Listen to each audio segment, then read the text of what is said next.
Amigos, buenas tardes, bienvenidos a Código Salud. Espero todos hayan iniciado el día de la mejor manera. Hoy estamos en Viernes Santo, señores, realmente viernes de feriado, pero realmente tienen que recordar que es una fecha para reflexionar, para pasarla en familia. Es lo que también estábamos conversando en la mañana con nuestra querida Romo, así que ya saben que en este Viernes Santo, en este feriado, a reflexionar con la familia. Ahora vamos a conversar, tenemos aquí invitada a la doctora Ninoska Franco. Le damos la bienvenida, muchísimas gracias por acompañarnos aquí en Código Salud. Vamos a tratar sobre la contención emocional en familiares de las áreas críticas con COVID-19. Doctora, explíquenos el tema de contención emocional, ¿a qué nos referimos?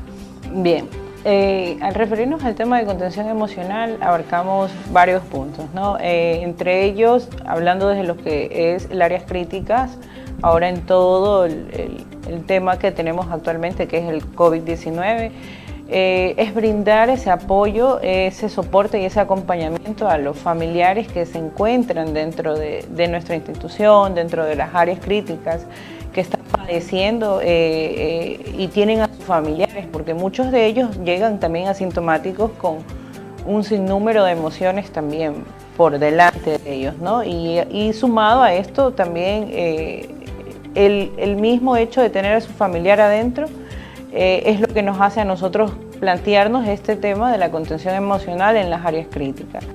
Llevamos casi un año de abordaje, no solamente nos enfocamos en COVID, nos enfocamos en otras patologías, en otras áreas, pero ahora básicamente como que estamos enfocándonos mucho más de lo normal en temas de COVID-19, ¿no? Este tema de la contención emocional tal vez no todos lo conozcamos. ¿Cuál es el objetivo principal de usted como psicóloga clínica? El objetivo principal es, uno de los principales objetivos sería la escucha activa del familiar o del paciente. Luego de esto hacer la empatía. Porque muchas veces también, más allá de esto, antes de que continúe, es el hecho de brindar confianza ante la crisis que se está viviendo, una crisis emocional. Como te decía, el objetivo principal de la contención es la escucha activa, cómo lo realizamos. Tratar de guardar y poner atención a todos los síntomas emocionales que nos refiere el paciente y el familiar y darle el soporte necesario. Mediante mecanismos, como te decía, el acompañamiento, el brindar confianza, que se sienta oído, que despeje todas sus dudas en cuanto a las patologías que están atravesando. Luego viene lo que es la empatía, darle esa confianza a ese paciente, a ese familiar, de que está siendo atendido, ¿verdad? Hay cosas que también dentro del contexto de contención emocional se limitan un poco, como el hecho mismo de no hacerle creer que lo estás ayudando, porque no es una ayuda, es un soporte terapéutico que se le da, ¿verdad? No es una terapia como normalmente nosotros los psicólogos los hacemos en nuestra consulta o cuando se dispone de más tiempo. Como es un área crítica y son áreas de emergencia, el tiempo es limitado y reducido porque la emergencia sanitaria continúa entre nosotros y lamentablemente no solo se afecta a la salud, se afecta también el estado emocional. Hemos tenido cuadros grandiosos, grandes de ansiedad, pacientes que han llegado con ataques de pánico creyendo que tienen la enfermedad y cuando son derivados a mi consulta hacemos el abordaje, las pruebas respectivas y queda descartado. Es el mismo hecho de la vulnerabilidad que nos conlleva el estrés por el efecto psicosocial que tenemos del COVID, ¿no? Entonces, como te decía, el objetivo principal de la contención es la escucha activa en estos casos y la empatía. Tratar de ponernos en los zapatos del otro y hacerle saber que su condición, ¿verdad? Que su condición es muy importante para nosotros y por eso lo estábamos ayudando. ¿Qué tiempo tienen con este servicio de atención para los pacientes, más que todo los familiares de los pacientes que tengan una pérdida en casos de COVID? Pero ¿qué tiempo tienen? ¿Ustedes lo manejaron a raíz de que empezó la pandemia? Bueno, el área de emergencia donde nosotros nos encontramos, este proyecto viene desde el año 2016. Nació a raíz del terremoto, lo lanzamos con un proyecto que fue denominado Primeros Auxilios Psicológicos. Estábamos dando de igual forma una contención emocional en aquel momento. Luego fueron surgiendo varias necesidades y nos dimos cuenta de la importancia del psicólogo en las áreas críticas. Entonces se fue sumando, se fueron añadiendo varias patologías más, varias áreas. Empezamos con emergencia, luego nos fuimos a las UCI, ¿verdad? Abarcamos ya un poco más. Y hasta actualmente ya tenemos un año no necesariamente enfocándonos en COVID, pero ha sido lo que más ha prevalecido en todo este tiempo, ayuda por COVID. Al igual que del terremoto en aquel entonces, en el 2016, y ahora en la pandemia, obviamente son dos temas totalmente diferentes. Exacto. Pero con el terremoto, muchas personas, muchas vidas se perdieron. ¿Cómo fue la atención de ustedes como psicólogos en aquel entonces? Bueno, tratamos de trabajar básicamente en los miedos de los pacientes, porque teníamos pacientes que estaban ingresados y teníamos los momentos en que habían los sismos y los movimientos a cada rato, y para aquello nosotros tuvimos que también prepararnos, porque era terrible ver, por ejemplo, cuando colapsó los puentes y todo aquello, los heridos que llegaban, los familiares que apenas sentíamos el movimiento y nosotros no podíamos correr, teníamos que quedarnos para tratar de ayudar emocionalmente a estas personas, ¿no? Porque uno entra en pánico. Y el pánico puede generar varias actitudes, incluso de agresión, y puede desencadenar o desequilibrar a la persona, ¿no? Por el mismo miedo. No es porque sea una persona agresiva o algo, es el miedo que es el mismo miedo que actualmente atravesamos, ¿no? Por el tema del COVID. Y aparte que ustedes, como médicos, también son seres humanos. En ese momento no me imagino lo difícil que pudo haber sido para ustedes. Y ahora en pandemia, repitiendo, no la historia, pero sí con casos que también nos tenían en duda, no sabíamos qué iba a pasar. Exacto. ¿Cómo también manejaron ahora en la pandemia todo este tema? Bueno, fue bastante difícil, porque fue algo que realmente nunca lo esperábamos. Era otro contexto, un terremoto, creo que estábamos acostumbrados a vivir temblores y todo. El contexto fue otra cosa más amplia, pero hablar de COVID sin duda continúa siendo un tema bastante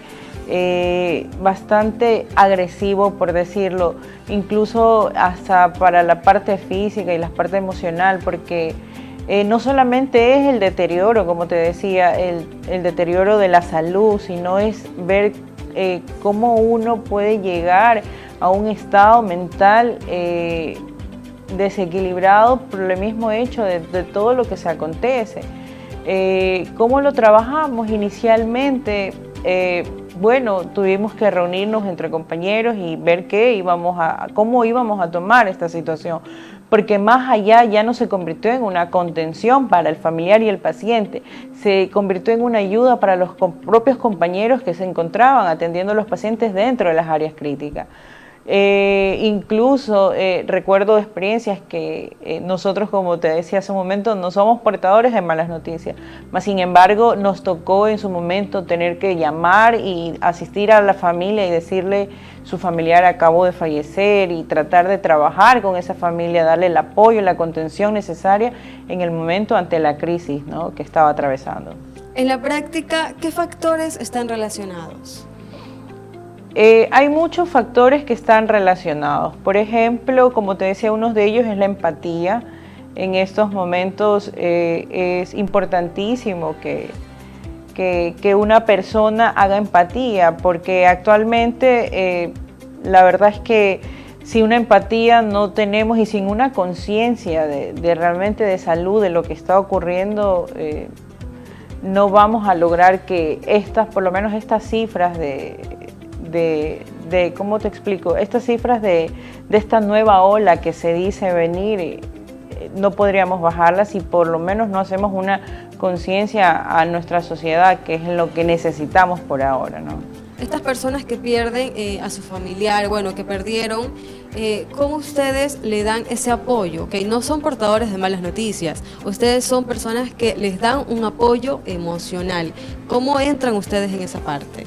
Bien, nosotros hacemos el acompañamiento con el médico tratante del paciente y se llama el familiar.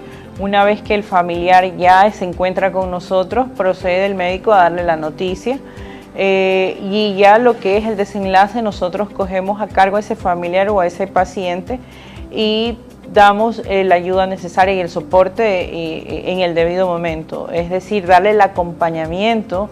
Primero, respetar el duelo, porque cada persona tiene una forma de aceptar y de expresar sus emociones de distinta forma. Y con base a eso, bueno, en este caso trabajamos y podemos ver si damos un acompañamiento hasta el final, que es cuando ya se lleva y se dirige hacia la morgue a este familiar, o simplemente nos limitamos al tema de trabajar el tema del llanto, la ira, porque como sabemos, más allá de una emoción triste que pueda ocurrir, siempre va a haber un estado de insatisfacción, que piensan que a veces no se hace lo correcto con su familia. Se le trata de explicar, ¿no? Con la forma correcta y el soporte psicológico necesario a ese paciente. ¿Qué tiempo nos tomemos? No tenemos un tiempo específico, pero no podemos alargarnos mucho porque la emergencia mismo nos ha hecho uno tras otros casos, ¿no? Y como te decía, más allá que en el enfoque actual, que es el COVID, también estamos enfocándonos en otras patologías. Quiero también saludar a todas las personas que se están conectando, recordarles que estamos tratando en esta tarde la contención emocional en familiares de las áreas críticas con COVID-19 con la doctora Ninosca Franco. Realmente dar una noticia como esta es no hacer nada fácil. ¿Cómo surge, cómo realmente reaccionan estas familiares? Hay todo tipo de familias, ¿no? Hay todo tipo de familias y de personas. Hay quienes lo toman y, por ejemplo, hay quienes se los va preparando.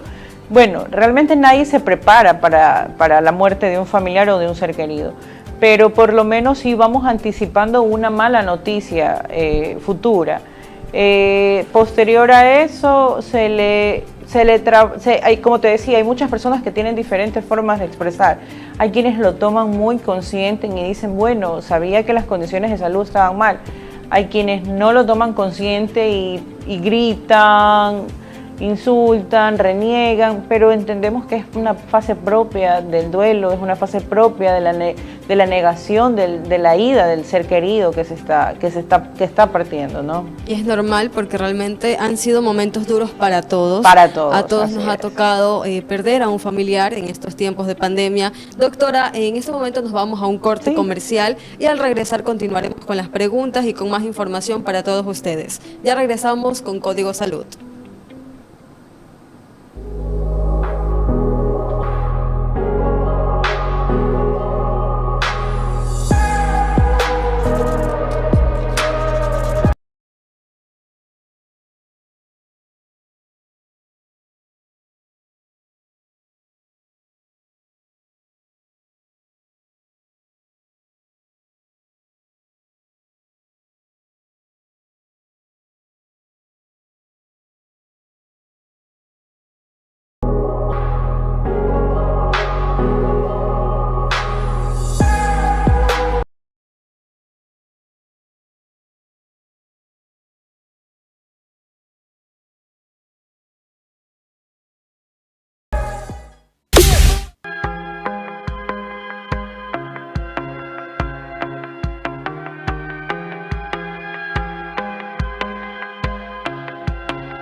Regresamos con más de Código Salud. Quiero aprovechar para saludar a todas las personas que se están conectando, como Jeromy Vera Flores, Alexandra Franco, a Cintia Nicole Ortiz. También está conectada Nashli Valesca, Marco Antonio Pincay. Realmente muchísimas gracias por estar aquí en la sintonía de Código Salud. Voy a leer una de las preguntas por parte del público. En estos acompañamientos que ustedes realizan, ¿cuál es el proceso que pasan estas personas? El proceso, bueno, desde el punto de vista psicológico, primero es la tristeza y el llanto, ¿no? Ese es uno de los primeros puntos que ellos atraviesan. Viene la negación, muchos de los casos, no puede ser, mi familiar no, pero son pacientes, son familiares a los que sí se les ha enfocado en el tema, ¿no?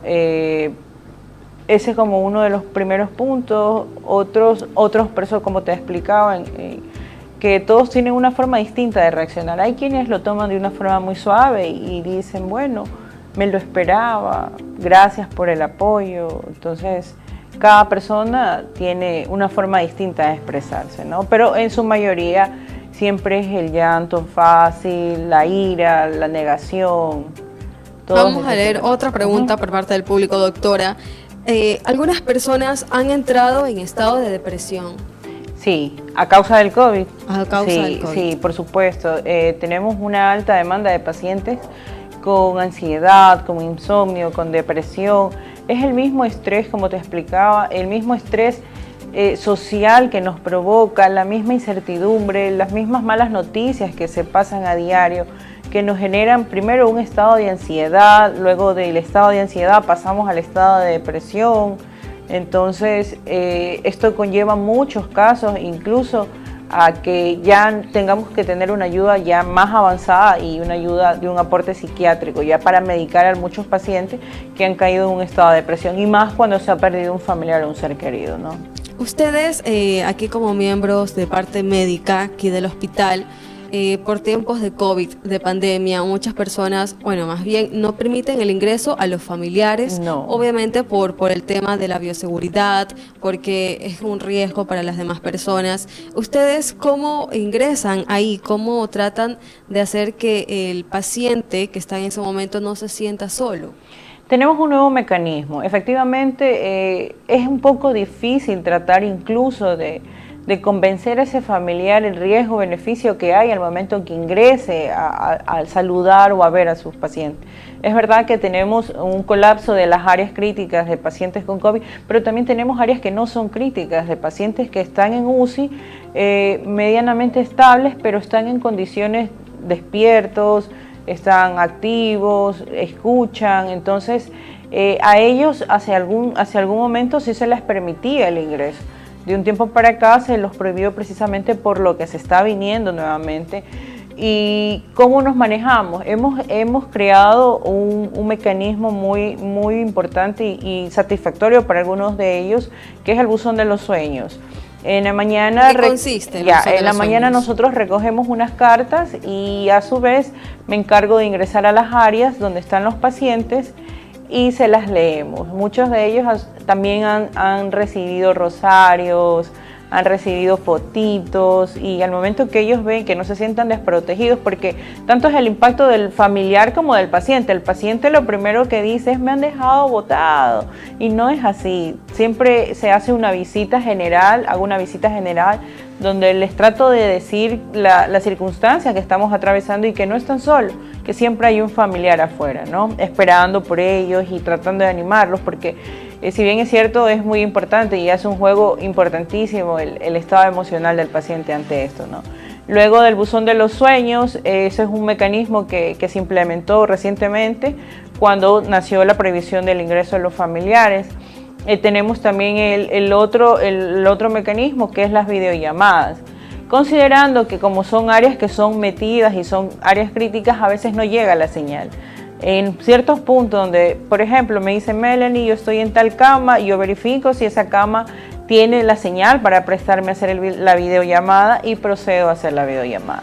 Y ellos no te imaginas, es un mix de emociones que tienen, muchos lloran de felicidad, otros lloran de nostalgia, otros ya me quiero ir, pero bueno, tratamos de paliar un poco esa sintomatología negativa en ellos por el momento. Y aparte que me imagino que lo hacen con el fin de darle una esperanza, no solo al paciente, sino también a los familiares que están en casa esperándolo. Claro, porque como te decía, así como han habido pérdidas, hay mucha lucha, muchos pacientes que salen a diario, que hay unos que llegan con una negatividad al límite, pero para eso estamos también, para ayudarles y darle, como te decía, el soporte necesario, la contención necesaria y animarlos, avivarlos a que luchen, porque como si bien es cierto, el COVID nos cogió por sorpresa y una de las sintomatologías que juega un papel importante es la parte emocional.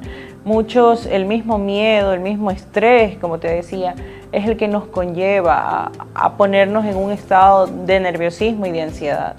El que incluso hay algunos casos que somatizan, piensan que ya tienen el COVID y nosotros a modo de broma hemos dicho, existe el COVID psicológico. Bueno, están estudios, la verdad. Estamos viendo en este momento en pantalla, más o menos de esa forma es como ustedes también están realizando por medio de las videollamadas. Sí, y me encanta porque realmente le sacan una sonrisa al paciente, ya salen un poco de esa monotonía que están con inyecciones, con medicamentos, y es una alegría realmente para los pacientes y para los familiares. Sí, y escuchar lo que se dicen, la verdad es demasiado motivante, es demasiado lindo, porque incluso como te decía al inicio, la empatía es como que llegas en un momento y te tienes que olvidar de que eres psicólogo y el momento que haces ese clic, esa empatía, es inevitable no sentirte también en ese estado así emocional un poco afectado, porque he visto casos de todo, ¿no? Mi amor, por ti voy a luchar. He visto pacientes que se despiden en la misma sala cuando van a ser intubados, por ejemplo,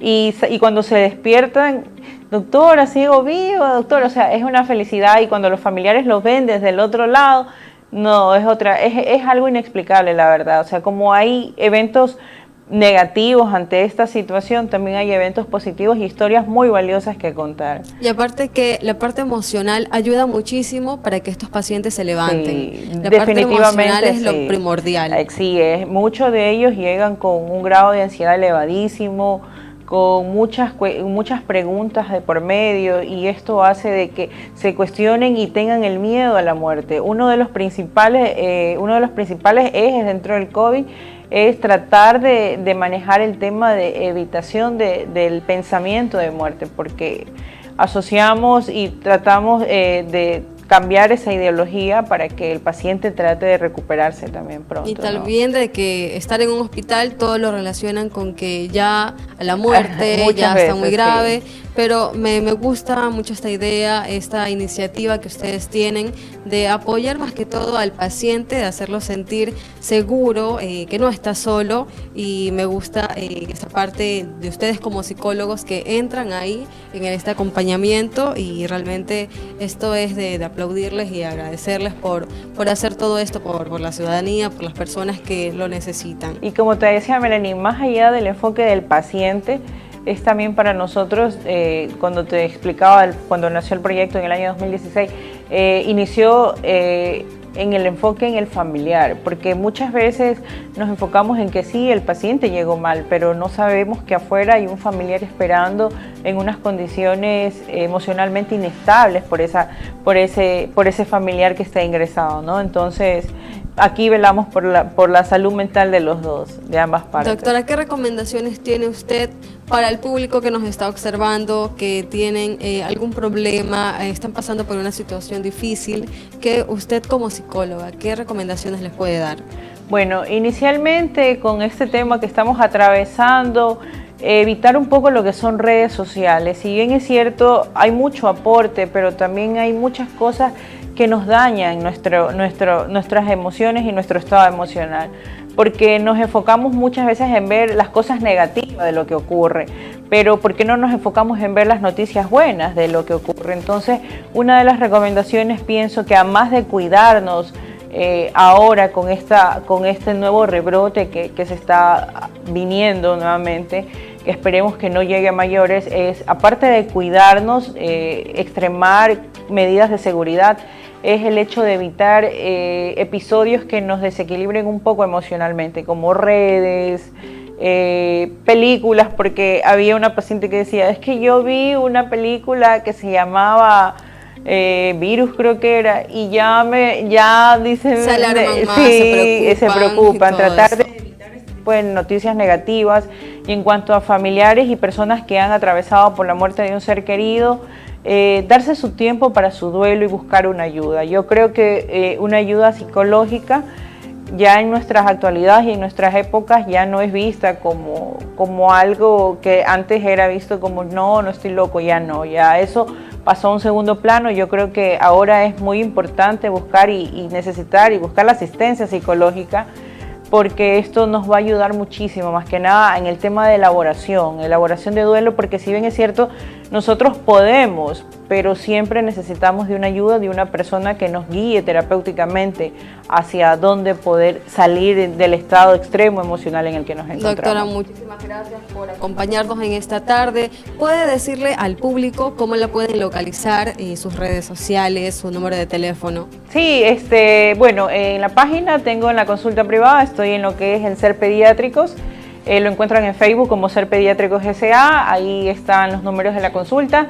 En el hospital Teodoro Maldonado Carbo, en el área de emergencia, presto siempre dispuestos a ayudarles a todos.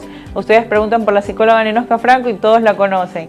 En mis redes, estamos viendo en pantalla, aquí estamos viendo su número de teléfono. Y mi número de teléfono. También su Twitter, me dice que usted lo maneja muchísimo. En Twitter manejo un poco más lo que es desde un enfoque psicológico. Ok, doctora, muchísimas gracias una vez más por acompañarnos en esta tarde y por toda esta información que nos ha brindado, que ha sido realmente muy importante. Gracias Esperando a ti, tenerla para una próxima ocasión.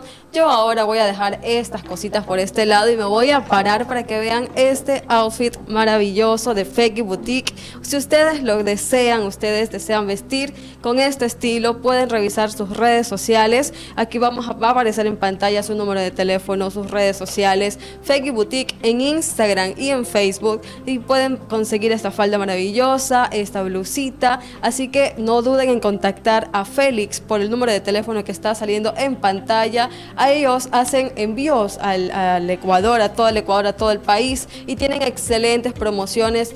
También tienen ventas al por mayor, así que no duden en escribirle a Félix y revisar las redes sociales como Feki Boutique. Yo ahora hasta aquí he llegado, yo realmente muy agradecida por todos ustedes que me han acompañado en esta tarde, esperando que estén pasándolo en familia en este Viernes Santo, que lo pasen de la mejor manera en familia, en reflexión, y les envío un cálido abrazo. Muchísimas gracias por acompañarnos en Código Salud. Soy Melanie Pinca y que tengan